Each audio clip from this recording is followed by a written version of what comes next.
আসলে রাকসু নির্বাচনের প্রচারণার সময় কিন্তু শেষ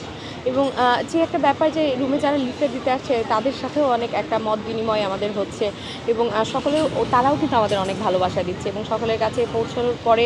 যখন রাস্তায় আসছি অনেক পরিচিত মানুষের সাথে দেখা হচ্ছে। কারণ এই প্রচারণার মাধ্যমে সবচেয়ে বড় যেটা হয়েছে যে সকলের সাথে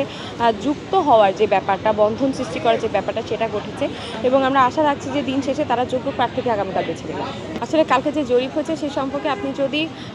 সাধারণ শিক্ষার্থীদের কাছে জিজ্ঞেস করেন আপনারা সেখানেই জেনে যাবেন যে আসলে যে জরিপটা হয়েছে আমরা অধিকাংশ শিক্ষার্থী জানতামই না এমন কোনো জরিপ হচ্ছে এবং সেখানে আপনি যদি তাও দেখেন সেই জরিপে আবার 45% প্রায় শিক্ষার্থী মতামতই দেয়নি। তো সেই ক্ষেত্রে যদি জরিপের রেজাল্টই হতো আমরা আগামীকাল নির্বাচনের কোনো প্রয়োজন ছিল না। আমরা বিশ্বাস করি রাজশাহী বিশ্ববিদ্যালয়ের শিক্ষার্থীরা যথেষ্ট বিবেকবান এবং তারা বিবেচনা করে কাউকে যোগ্য প্রার্থী তাদের ভোটের মাধ্যমে বেছে নেবেন। নির্বাচন কমিশন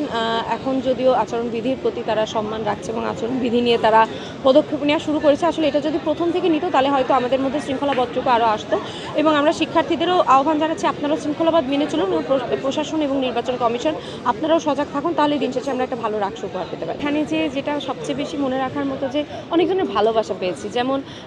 অনেক বাচ্চা মেয়ে আছে, যেমন কালকে একজন আমার কাছে আমার একটা বাচ্চা মেয়ে জুনিয়র, সে 24-25 সেশনে সে আমার হলের সামনে এসেছে, তারপরে আমার সামনে কাজলা গেটে এসে দেখা করেছে,